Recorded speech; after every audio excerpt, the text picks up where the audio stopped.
I'm Avery Lockwood, 30 years old, a financial consultant for hospitality and real estate businesses in Atlanta. I grew up in a family that looked perfect at first glance. A house in Buckhead black cars waiting at the gate, the Magnolia Hall hotel chain, where staff say our names like regulars. On the outside, we had everything. Inside, we didn't. In this house, my parents always had a chosen child, and it wasn't me. Mason got the prep schools, the guiding hand, the microphone. I worked 2 jobs through college, graduated with honours, built my career on my own, and signed every deal with numbers and deadlines. I thought, if I was good enough, they would see me. They didn't.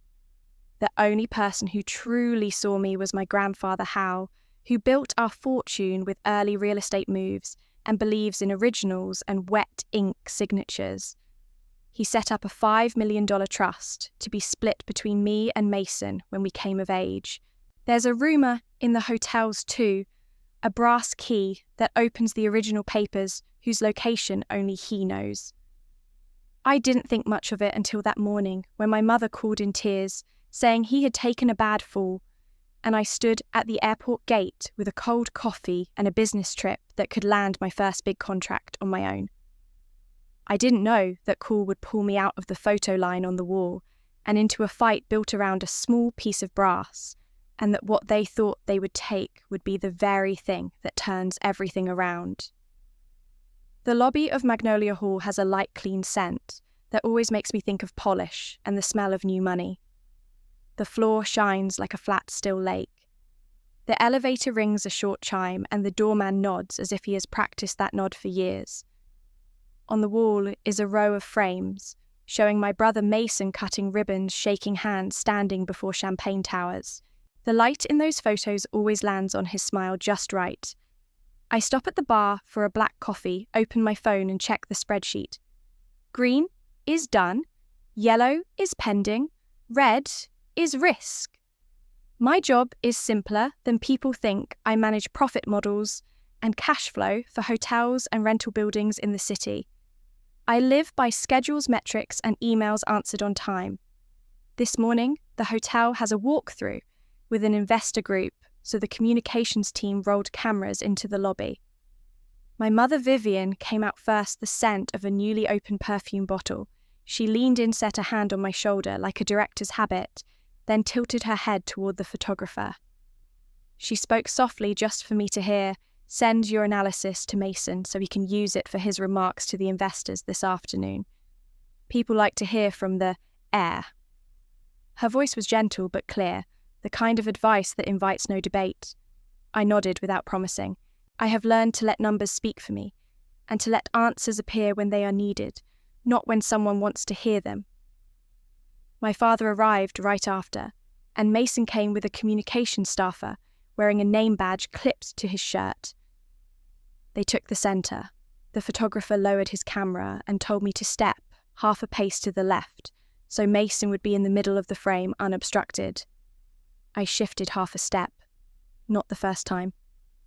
I looked up at the big glass panel by the lobby, my face off centre, and the centre, still Mason. It's fine, I'm used to it. I pulled out my phone, opened the calendar, and blocked my Friday flight to Chicago. The deck is finished, just waiting for me to present. If it closes, I can add another major client to my own list. No need to lean on them. Still in love with spreadsheets, Mason said with a grin, glancing at my screen. At least numbers don't play favourites, I said. He straightened his tie and turned back to the communications team. A young manager walked by and greeted me with a Ms. Lockwood, then immediately turned to greet my father with a firmer handshake. Small things like that say a lot. My grandfather Hal appeared at the end of the hallway. He moved slowly, the brass-headed cane touching the floor with a clean, dry sound. The doorman dropped his voice when he said, "Good morning, Mr. Lockwood," the way people greet someone they truly respect. He stopped in front of me and set his hand on my arm for a beat. "Up late again." "A few more weeks," I said. He looked around the lobby as if he knew exactly where everything sat. I grew up watching how he checked things, original contracts. A real company seal signatures in wet ink. In the family, the elders once mentioned a brass key he kept like a habit of his generation. I did not ask more. In this family, there are things more trustworthy than words, and they are not the kind you hang on a wall. Family, dinner tonight. Come early, my mother reminded me. The communications team needs a few full family shots. I said sure, but my head was still on the spreadsheet. I sent a final email to the Chicago client deck finalized. See you Friday? A colleague texted to ask if I needed to rerun the cash flow scenario. I replied that I would handle it. I like to hold my own work in my own hands, even if in this house no one is likely to notice. I stood one more minute by the glass panel and took a sip of cold coffee. Some mornings slide by, like that smooth and cool leaving shine on the floor and a few fingerprints on the screen. I touched the edge of the small crack in my phone's corner, a habit when my mind is calculating. I saw him turn away, the cane's brass head catching a flick of sun through the door. The light held there for a beat longer. I did not think much of it.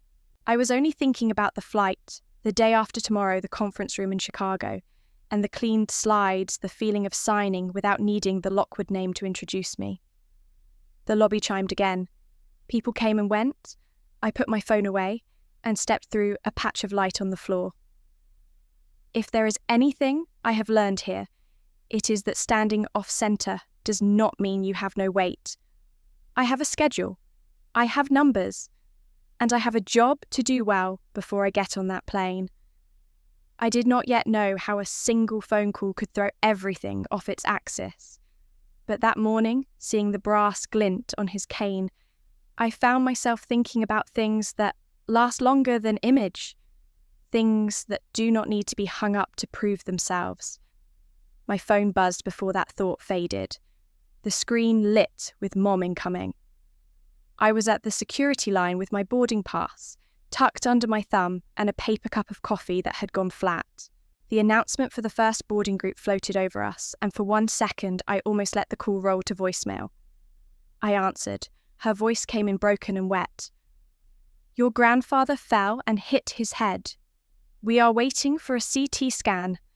The doctor says there is a golden window and we cannot waste it. Do not call him. They do not allow phones in there. They gave him something to keep him calm. I have his phone with me. My hand went slick against the plastic case. The crack on my screen caught a bit of light and I rubbed it with my thumb because I needed something to hold. Which hospital? I asked. Midtown, emergency. They know we are coming. Avery, listen to me. We need his insurance card and the medical power of attorney. Your grandfather keeps his papers in his safe. Give me the code so we can check him in. I said I would call the hospital, and she said it again with a kind of practiced softness that left no space. Do not call him. The doctors are working and we have minutes. What is the safe code? I stepped out of the line and moved toward a blank wall where the noise dropped. I called the hospital anyway and reached the operator, who told me they could not share a patient status by phone and that the listed guardian would reach out when they could. I thanked her and ended the call with nothing but the sound of other people moving forward. I tried my grandfather, but the call went straight to a mailbox that was full. I could hear my own breathing in my ear when I called my mother back. She asked for the code again. I closed my eyes. In my grandfather's house, the safe sits behind a door in his study.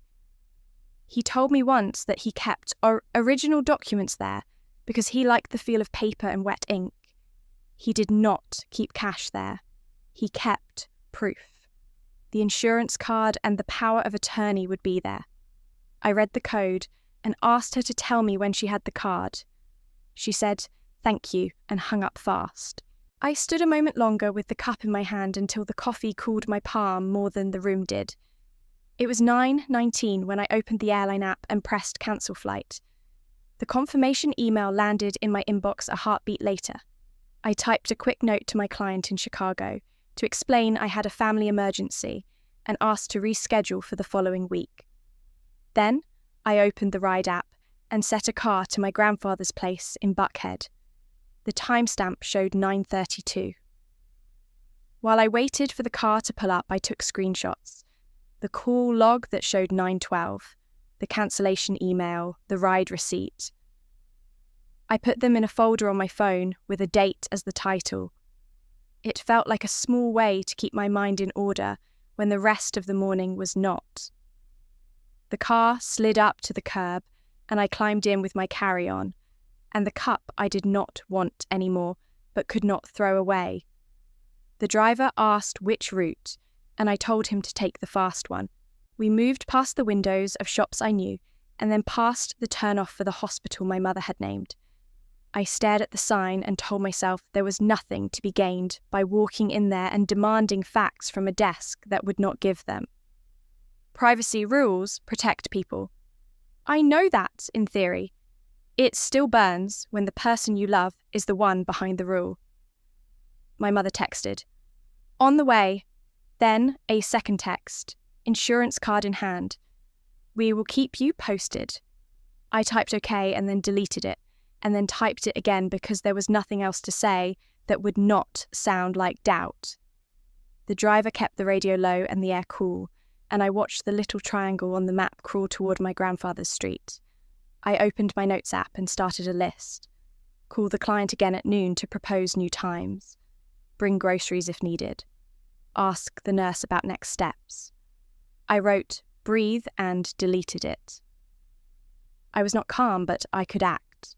I could show up on his steps with the rest of the day arranged.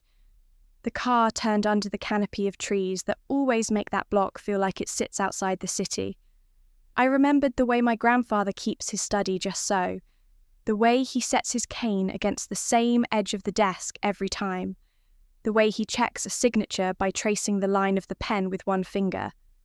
I told myself that if he was awake, he would not want me to fall apart in the doorway.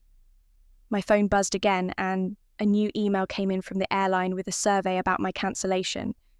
I deleted it and filed the confirmation in the same folder as the screenshots. The driver asked if this was the address, and I said yes, and he pulled to the curb. I tipped him and stepped out with my bag and the cup. My hand left a damp print on the cardboard. I stood at the gate and looked at the house and at the Ring camera that blinks blue when it notices movement. I pressed the bell and the sound rang back at me. I could smell fresh cut grass and something warm from a kitchen. I told myself to expect the worst and be useful anyway. In the back of my head, there was a thin wire of thought that hummed with questions I could not answer. Why did my mother sound a little composed under the tears? Why did she know exactly what to ask for? Why did the word minutes land so easily on her tongue? I pushed the questions down because the bell had been pressed, and I was about to see what was true. I put the cup on the step and wiped my hand on my jeans and felt again for the crack at the corner of my screen like a small anchor made of glass. Then I heard footsteps and the latch and the door started to open. I had braced for hospital air and the noise of medical machines. The first thing I saw was my grandfather in his chair with a newspaper and a mug of coffee. He looked up from the paper and blinked once calm as any other morning, and I felt my body stop before the welcome mat. "You look well," I said and heard the edge in my voice. "Mum said you fell and hit your head." He folded the paper, set it on the arm of the chair and met my eyes. "Your mother said that, did she? There was no bandage, no stiffness beyond the usual, no smell of a hospital." I moved into the room and put my bag down by the table. "Where does it hurt?" I asked, already knowing. He lifted his shoulders. "Nowhere." I sat across from him. The coffee in his mug still sent up a small line of steam. The clock in the hall ticked in a steady way that made the lie feel louder. I told him the time of the call. 9:12. I told him I cancelled my flight at 9:19 and ordered a car at 9:32. He listened without interrupting. "A month ago I did slip in the garden," he said. "Since then I take the steps slower. That is probably what she used." He said it without anger, like a fact he had been waiting to lay down. I asked him the question that had been beating in my chest since the ride. If you are fine, then what about the 5 million that was set up for me and Mason? He held my look, then pushed himself up and walked to the desk by the window. His cane clicked once on the floor. He opened a drawer and brought back a thick folder. He set it between us and opened it. Copies of statements, quarterly letters, emails printed from a long thread with Banyan Trust. He turned pages to a set of withdrawals that was small at first and then not so small. Tuition lines, vehicle lines, seed money lines for ideas that never lasted a summer. Advisory fees paid to an internal shell I did not recognise. Dates lined up with milestones that had nothing to do with me. I pulled out my phone and started scanning, page by page. I made a new folder with the date and saved each image in order. I added the earlier screenshots from the airport. Call, log 912. Airline cancel at 9:19. Ride receipt, 9:32. He asked for my phone, opened the doorbell app, and sent me the clip of me arriving at 10:05. We watched it together for 10 seconds, and then I saved that too. I took a notepad off the table and drew a straight line for the morning. Under it, I wrote the 4 times we now had. Then I wrote a second line for the last 2 years and marked the withdrawals he had pointed out. He reached into the folder again and slid over a thin stack of printouts. Draft messages about a leadership transition, a meeting invitation labelled internal that I had never seen, a list of talking points with Mason's name at the top. I checked the dates. A few sat on days when I was out with clients. A few were quietly rescheduled to times that would make me miss them. He watched me connect the points. Your mother asked me once to tell you not to travel that week, he said. She called it keeping the peace. I told her no. I felt heat rise and then flatten as I kept writing. I asked him what else he had. He said the originals were not here. Only copies. He tapped the folder. Enough to show the shape, not enough to close the gate. He said it like he knew I would need more, and that he was ready to help me get it. I asked who at the company would know where the lines went. He said Norman in finance would know the details if pressed and would protect himself if given reason. I made a list. Norman. Banyan Trust. Outside counsel if the board had one. Then I added one more line. Dana. He looked almost relieved at the name. Call her, he said. I will stay with you while you do. I looked at the door, half expecting my mother to appear. She did not. I put my phone on the table and started a new note called Questions and wrote out what I would ask Banyan Trust. Account authority, beneficiary records, copies of any directives that changed splits. I asked my grandfather if anyone had asked him to sign new powers of attorney in the last year. He said no. I asked if he had given my father a new level of control. He looked at me for a long breath and then shook his head. I am not sure what they think they have, he said. Let us assume they think you are still at the airport. Do not call them. Do not tip them off. We will move first and move clean. I nodded. The room felt quiet again. He lifted his mug and took a small sip. The surface trembled just a little in his hand. I picked up the folder and took photos of the draft emails and the meeting invite. I tagged the files with simple names I would recognise later. Tuition, car, startup, advisory. I circled a name on one transfer that did not look like any vendor I knew and wrote it down to ask Dana. My grandfather set his cane against the desk in the same careful way he always did. For a second, the brass head caught a band of light from the window. I tucked the folder closed and kept it on my lap. Okay, I said. We do this by the book. We keep the morning in order. We call Dana now. He nodded once. I dialed. As the ring sounded, I felt the shape of the day change from fear to work. The calm in the room did not match the truth anymore, and that was fine. The truth was on paper, and I was putting my hands on it. The call connected, and 10 minutes later, Dana stepped into my grandfather's dining room with a legal pad and a laptop. We cleared the table and turned it into a work table. She listened while I walked her through the morning, and then she read the copies one by one. Tuition, a car, seed money for short-lived ideas, advisory fees paid to a name I did not recognize. She traced a few transfers that moved through an account known for moving money offshore, and she looked up.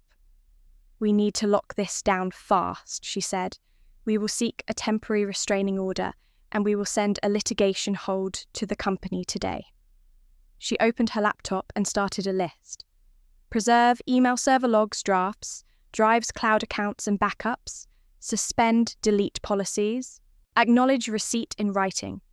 Then she drafted notices to Banyan Trust and to the bank. Maintain status quo. No new distributions. No change in signers. Report any unusual request. She kept her tone even and her sentences clean, as if order itself could keep us from slipping. When she finished the first round of notices, she closed the laptop and looked to my grandfather. "Do you have access to the original corporate record?" she asked. He nodded and reached for his cane. I had seen him set it down 100 times, but I had never seen him turn the cap. He turned it, and a short hidden tube slid into his palm. Inside was a brass key. He set it in my hand. "Keep this for me," he said. "It is the customer key for a safe deposit box.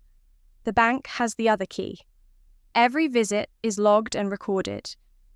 Dana wrote down the box number and the branch and asked for his identification card. We drove to the branch together. At the counter, Dana gave the clerk the name and the box number, and my grandfather showed his identification and signed the signature card. A bank officer walked us to a small room in the back. She used the bank key, and my grandfather used the brass key. She pulled the long, narrow box from the wall and set it on the table. Inside was the minute book, the company seal, and a binder with the operating agreement. Dana opened to the section my grandfather told her to find. Section 12B, a clause that allowed control to be revoked if misconduct or dishonesty was proven. Dana nodded once. We asked for certified copies of the key pages, and for a stamped receipt with the exact time and date. We also asked for a printout of the in and out log for the box. The officer made the copies, stamped them, and brought the receipt. We returned everything to the box and watched as it was locked back into the wall. Back at the house, Dana laid the certified pages next to the folder of scans from the morning. She built the exhibits for the restraining order. Exhibit A was the timeline. 9:12, the call from my mother. 9:19, the airline cancel. 9:32, the ride order. 10:05, the door camera. Then the withdrawals mapped over 2 years. Exhibit B was the certified text of Section 12B and the table of contents from the minute book. Exhibit C was the stamped bank receipt and the log for the box. Exhibit D was the litigation hold notice to the company and the acknowledgement from information technology. She drafted the motion that argued that more harm would come if we waited. Money could be moved. Records could be destroyed. Employees and investors could be misled. She filed it electronically and called the clerk to request an early hearing. Then she looked at me.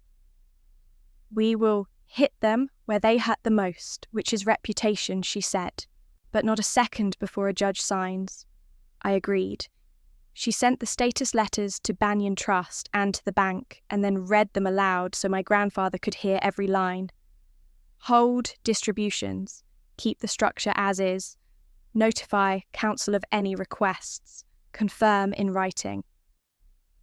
When she ended the calls, she checked the folder on my phone and asked me to email it to a secure address she gave me.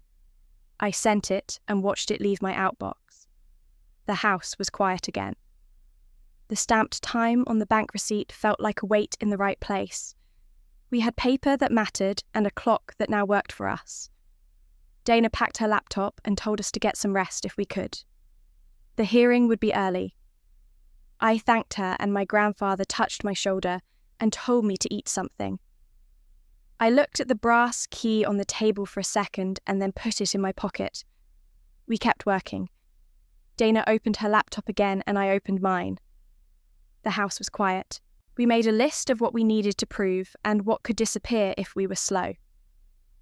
I pulled up my email and searched my calendar for the last 6 months. I found invitations to meetings that had come in late at night, and a few that had been moved to times when I was already booked with clients. In the company newsletter, I found a clean photo of Mason standing in front of the logo with a quote about the next chapter. The local business journal had a short profile that called him the natural successor. I saved the links and took screenshots. On the archive server we accessed from my grandfather's study, there was a folder of internal press clippings. I copied the ones that set up his image and put them in the same timeline folder I started at the airport. For each item, I wrote a simple line under the time. Meeting, moved, invite, sent late, photo of Mason. The pattern started to show, without help. While I did that, Dana drafted requests for the internal systems. She asked the company to produce full logs of who opened or edited the bylaws and the operating documents, and when. She asked for the version history and any signatures made through an electronic service. She wanted the timestamps, the internet addresses, the device records, and the names tied to each action. She also prepared a short motion to void any recent amendments to the bylaws for failure to follow notice and vote procedures. She kept the language clean and focused on process. I froze my credit that night with the 3 reporting agencies and placed fraud alerts. I asked for a list of any new accounts or changes made in my name in the last year. I wrote the confirmations down as they came in. It did not fix anything yet, but it stopped a new wound from opening while I chased the old one.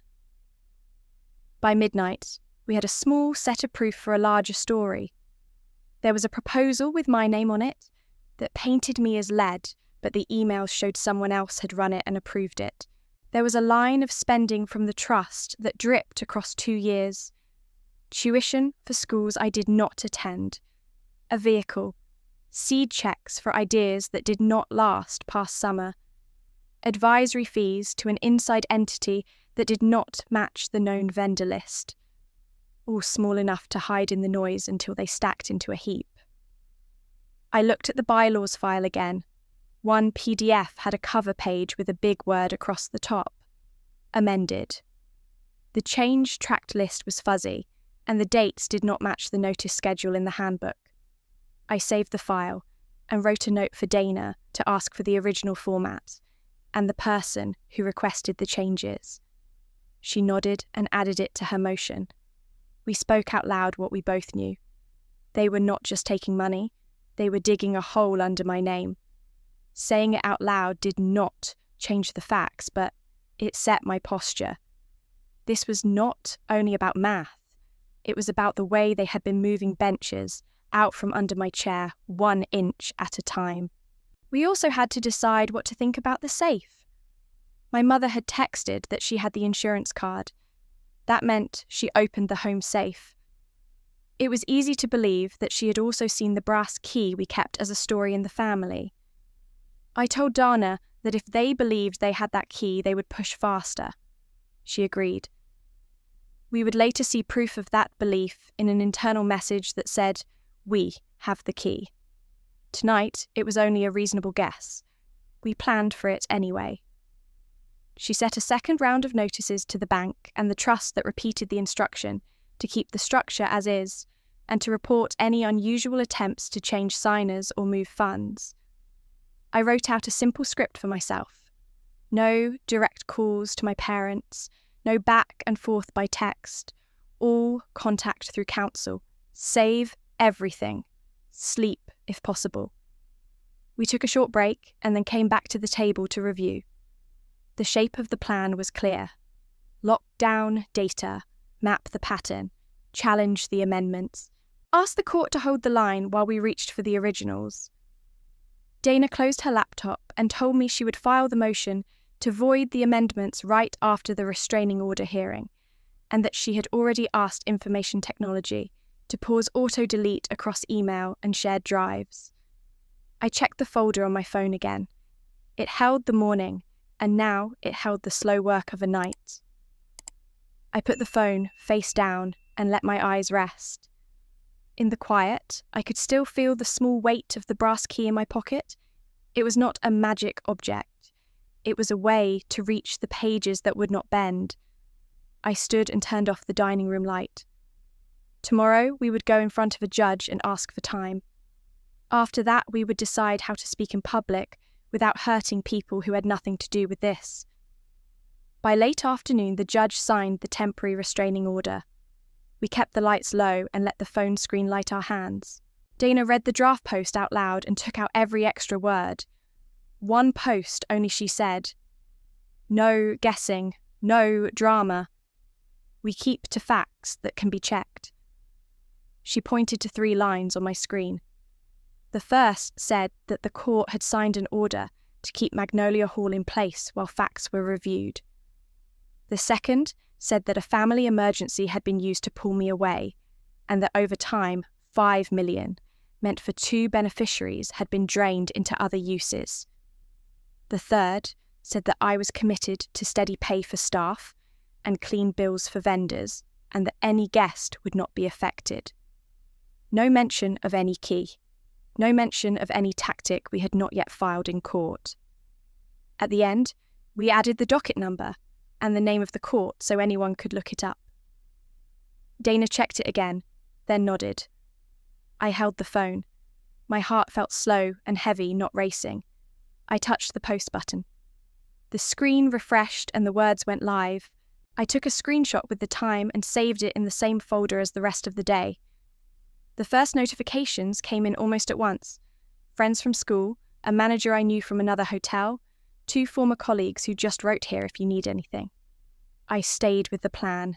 I did not answer in the comments. I wrote back to no one. Dana had me send 2 private messages instead. The first went to Sable Ridge and the other big investors. It had the docket number, a short outline of the next 90 days, the name of the firm that would run an independent audit, and a promise of weekly status notes. The second went to employees across all properties. It said payroll and benefits would be protected and that we were opening a third-party hotline for any concerns about money vendors or orders that felt wrong. It gave a phone number and a simple form. It explained that reports would go to outside counsel and to our independent contact and that we would respond within 2 days. It promised no retaliation and asked people to avoid online debate and use the hotline instead. When those 2 messages were out, we set the comment filters on my post to block the obvious slurs and to hold any comment that named a junior staff member. We saved a short reply line we could paste if needed that sent people to the hotline. Dana also had a cease and desist letter ready in case a gossip site printed false claims about employees. I turned the phone to silent and listened to the small hum of the room. Then the hotline dashboard began to move.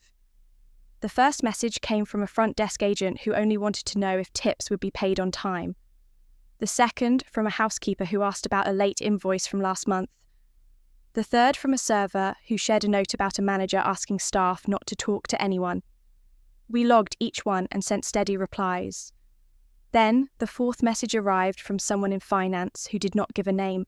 It said there had been a short chat in a side channel about a key, and that the words used were, "We have the key." My hands got warm even as the room felt cool. I typed back and asked for a copy of the chat if they felt safe to share it, and told them they could upload files through the hotline with their code. Dana watched me type and said, "Good. Keep it in the system, not on text." We sat with the phone between us and let the night breathe. I checked the post again. The numbers were climbing, but the room stayed quiet.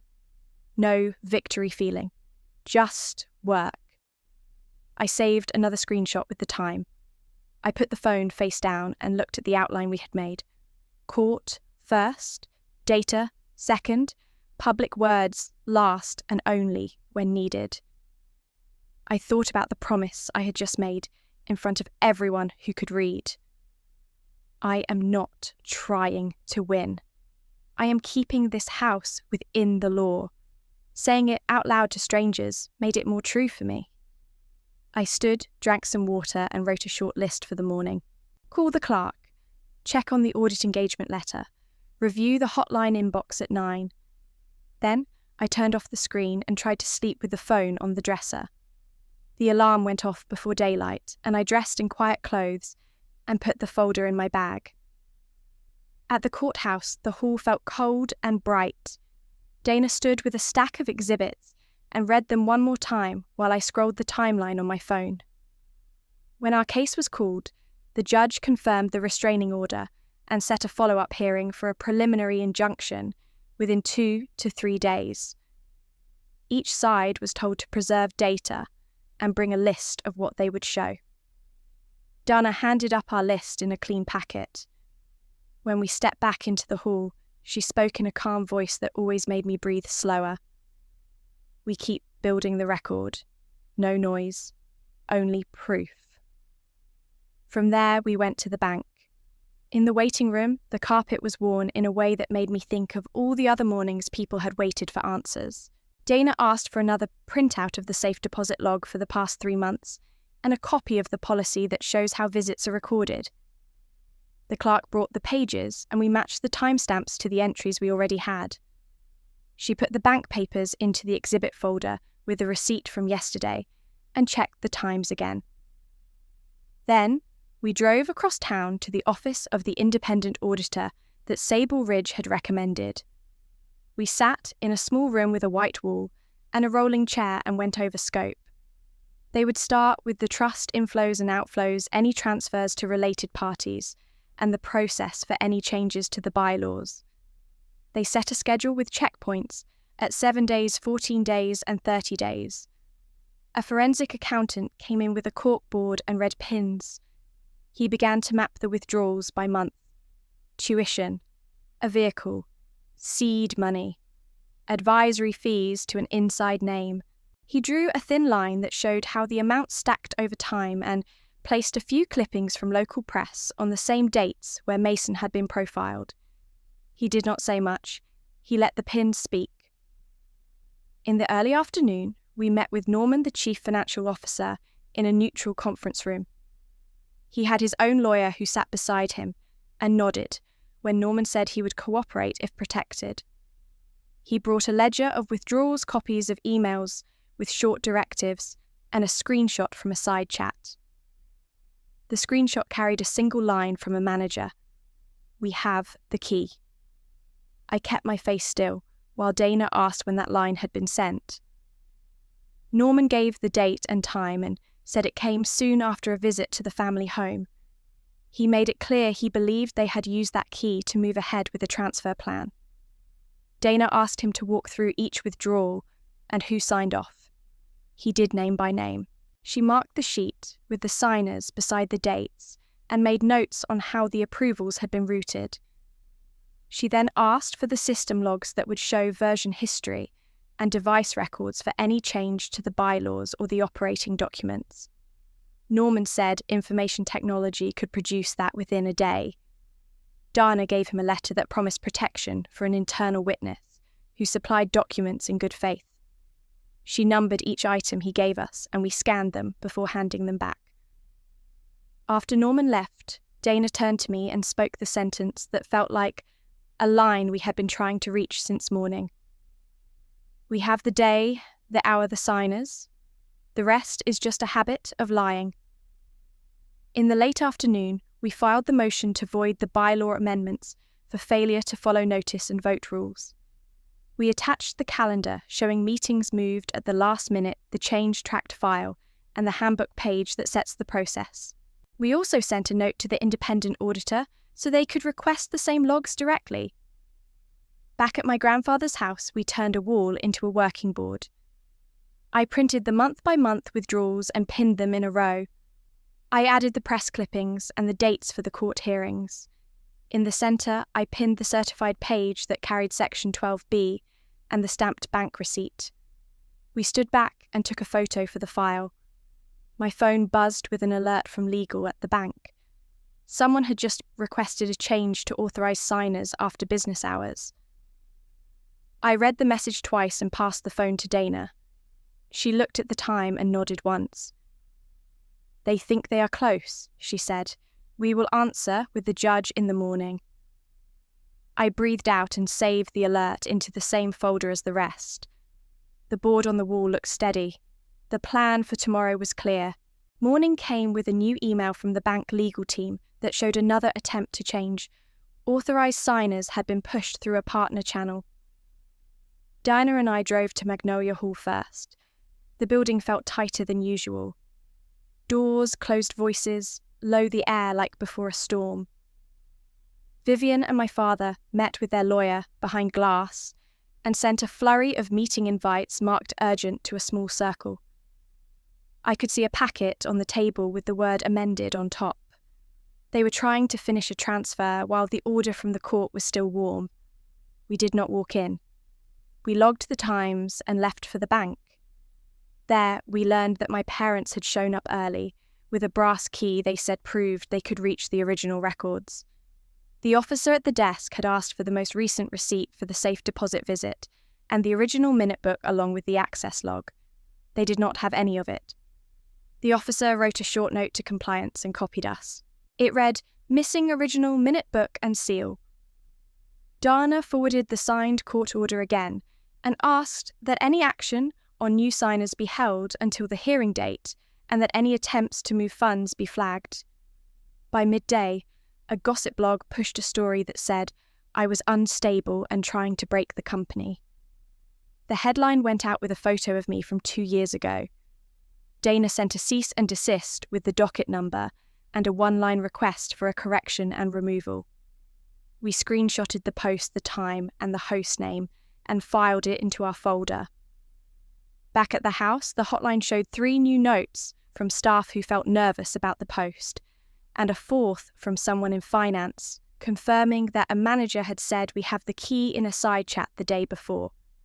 I thanked them through the system and asked for a copy of the chat. I kept my replies short and steady and moved on. In the late afternoon, the bank alerted us to a wire request set for the night just before midnight from a company account to an offshore destination. Dana replied with the order attached and asked that the transaction be flagged and held.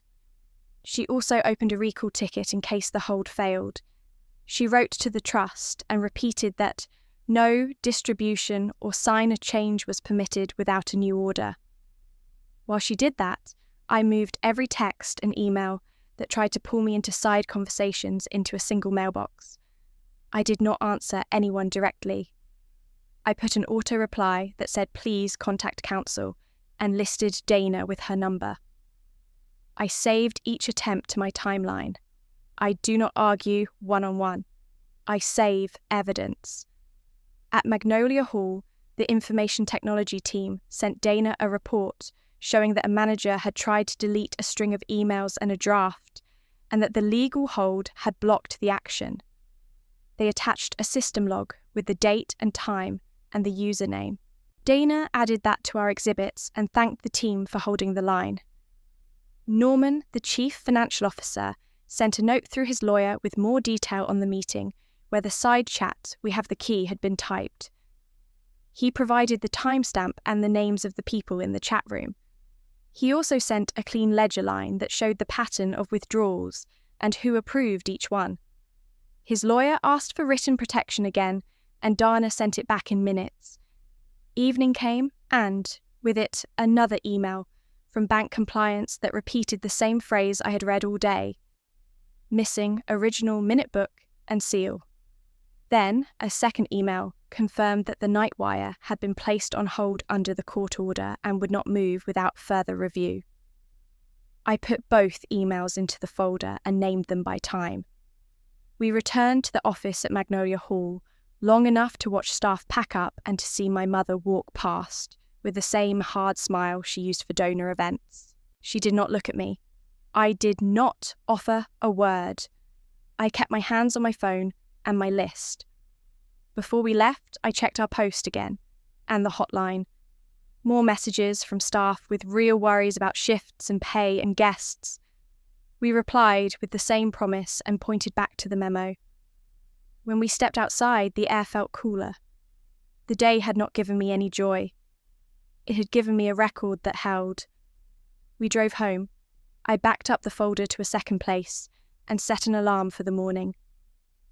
The calendar held a meeting request from my mother for a glass room session at Magnolia Hall first thing.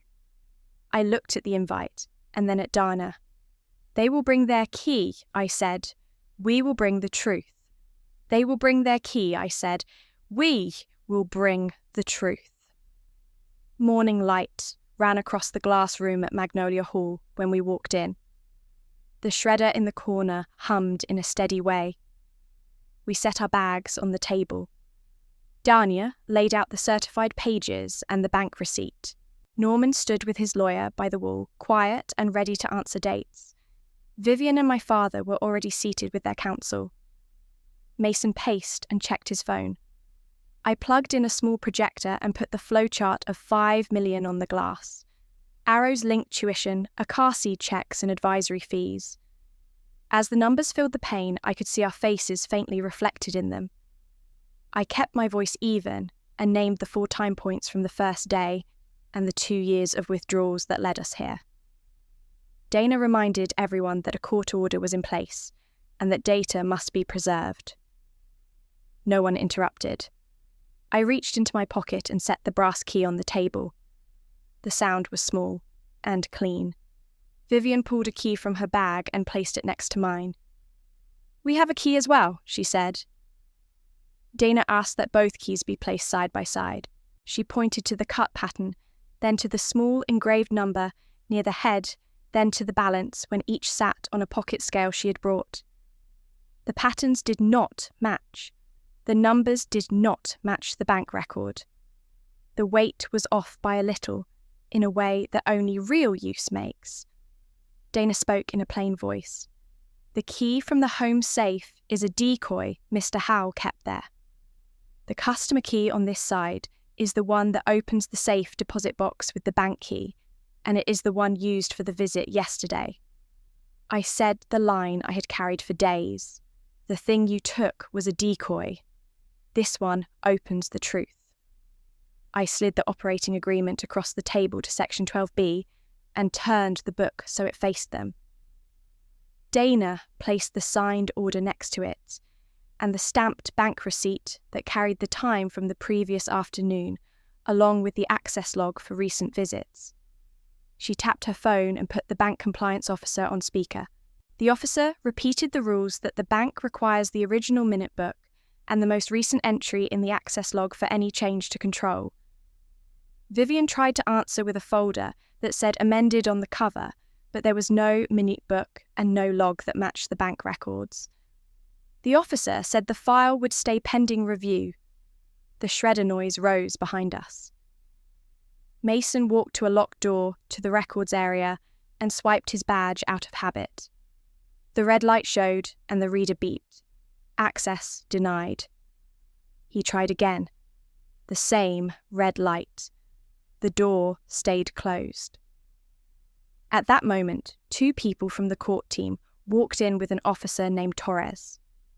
They showed their copy of the order, pulled the shredder plug, sealed the machine with a strip that crossed the top, and lifted the bag of cut paper into a clear bin. They took photos of each step and logged the time. Information technology staff stepped in and confirmed that a deletion attempt from a manager account had been blocked by the legal hold, and handed Dana a printout with the username and the time. Norman signed a short note that he would keep all finance records intact and provide direct access to the auditor and to the court if asked. Dana read aloud the sentence from Section 12B that allows control to be revoked when dishonesty is shown, then handed a written notice to Vivian and my father that we were invoking that clause under the court order and would ask the judge to confirm it at the next hearing. I could feel my grandfather's hand steady on the back of my chair. I looked at my mother and my father, and then at Mason. "I am not asking for a seat," I said. I brought the key. No one spoke for a long second. The projector fan kept turning. On the glass, the pale shapes of our faces floated inside the flowchart lines. The two keys lay between us. The real one caught the warm light and the decoy looked dull beside it. Dana ended the call with compliance and checked her watch. She told their lawyer we would be available for an emergency call with the judge if they still planned to press a transfer or to move funds after hours. My phone buzzed with an email from the bank that said the night wire remained on hold under the order. I saved it with the time and closed the projector. We had shown what we came to show. The glass room felt quiet in a new way. Not empty, but settled. By mid-morning, we were back at the courthouse, in a smaller hearing room that smelled like paper and cold air. The judge reviewed the record we had built, looked at the stamped bank receipt and the certified pages, and spoke in a voice that left no space for doubt.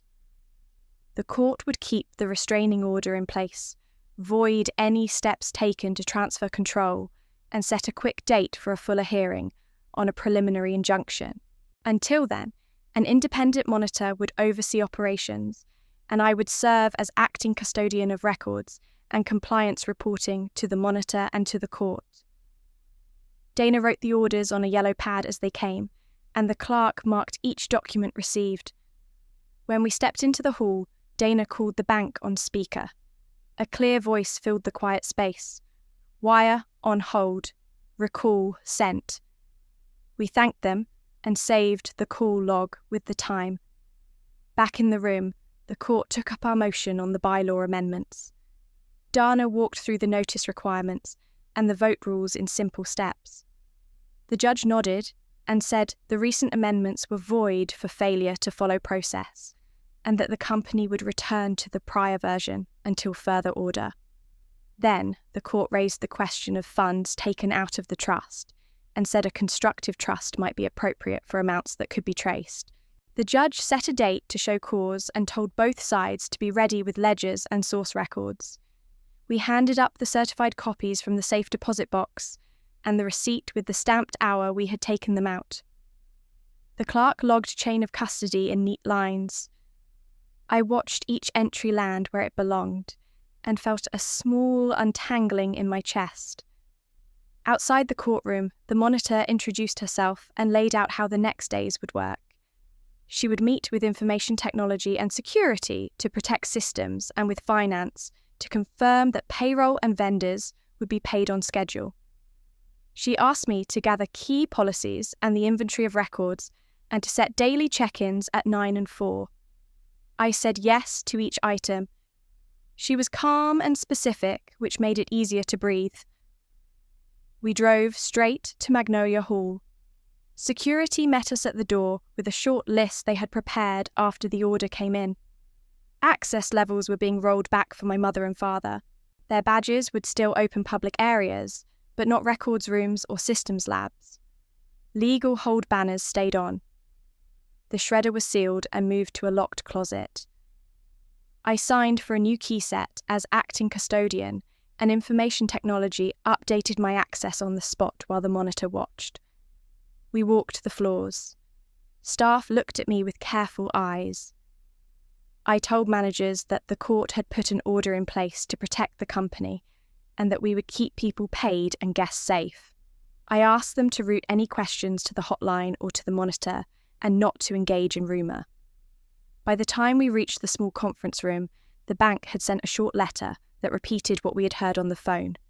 The wire was on hold under the order, and a recall was active. Any signer change request would be refused unless the minute book and the latest box log were presented with proper authority. Dana printed the letter and added it to the exhibits. Norman arrived with another folder and swore to a summary ledger of withdrawals and to a list of approval chains. The monitor took the papers and thanked him for cooperating under counsel. In the afternoon, we had a short status call with Sable Ridge. I stayed with the script. We shared the docket number, the role of the monitor, the plan for an independent audit, and the hotline for concerns. No drama, no speeches, only the steps we would take and the dates on which we would report. After the call, I sent a memo to employees that confirmed pay and benefits, restated the hotline, and reminded everyone that deletion or copying of records outside of normal duties was prohibited. I walked back to the glass room where the projector had been and stood for a long moment with my hand on the chair. This was not victory. It was a frame the court had given us so the truth could hold still while we worked. The monitor stopped by and told me the first daily report would be due in the morning. I said I would be ready. At dusk, Dana and I returned to the courthouse to pick up stamped copies of the orders. The clerk slid them across the counter with a red mark in the corner that read Taro signed. We thanked her and stepped into the hallway, where the air was quiet again. I sent the files to the secure archive and watched the progress bar finish. When we got back to my grandfather's house, I put the brass key on the table just long enough to see it in the last light, and then slipped it back in my pocket. The phone rang once more. Bank compliance confirmed the hold was locked and the recall in motion. I saved the note and sat down. There is nowhere left to run, I said to no one and also to everyone. Morning came and I walked into human resources with the monitor at my side and a stack of payroll sheets under my arm. We turned on the lights, opened the payroll screen, and I signed off on the back pay first. The printer clicked, and warm slips came out with the word paid across the top. We pinned the confirmations on a whiteboard so anyone who walked in could see them. Pay people first, PR second, I said. This house breathes on time. In Treasury, we drew a simple cash-in and cash-out grid for the week and sorted the overdue vendor list by age and size. We set a schedule that cleared the oldest items today and the rest over the next 2 Fridays. The bank letter that said the wire was on hold sat on top of the folder with the court stamp, and I kept touching that corner with my finger when I needed a steady point. By mid-morning, I signed the engagement letter with the independent auditor Sable Ridge had suggested. The monitor countersigned, and we set a scope for 30, 60 and 90 days with Banyan Trust, and the bylaw changes at the front of the line. The firm gave us a checklist of data, and we gave them a clean contact list and a room on the second floor that would stay locked when not in use. In the governance room, we formed 2 small groups, an ethics committee and an internal audit committee. Dana stepped back from litigation work and, with a firewall at her firm in place, took the role of independent board chair on an interim basis, while a separate partner handled the case. We adopted 3 rules that fit on one page: disclose conflicts, publish related party ties, 2 signatures for any spend above a set limit.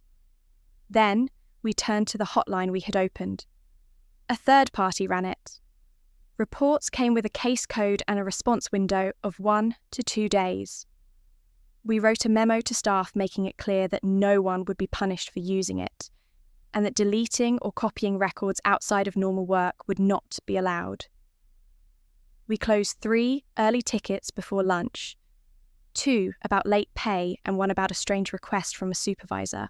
Each one ended with a thank you and a clear fix. In the afternoon, we posted a short roadmap where people could actually find it. 30 days to stabilise cash and map the trust flows. 60 days for the first audit summary. 90 days for a governance report with simple charts. No promises we could not keep. Just dates and work. I asked the team to help me start a scholarship fund for employees' children. We named it for my grandfather. The criteria were plain, and the selection would include staff from the floor, not just managers. Someone printed the first page of the plan and taped it in the break room. Near the end of the day, a veteran front desk agent stopped by my office with a small ring in her hand. On it was an old front desk key from the first year Magnolia Hall opened. She set it on my desk and said, "Keep it so the title fits." I looked at the old key and then at the brass key in my pocket and placed them side by side for a moment. one from the past and one from now. I took a photo and then put them away. The rumour that I was trying to wreck the company faded a little each hour as we posted simple results. Week 1, payroll cleared. About 95% of vendors received what they were owed by close of business. Occupancy held steady, and service scores did not dip. I wrote another memo that said, "Thank you," and pointed people back to the docket number and the hotline, not to social media. Before I left, I walked through the lobby and told the night manager that any questions should come to me or the monitor, and that our only goal this week was to be boring in the best way.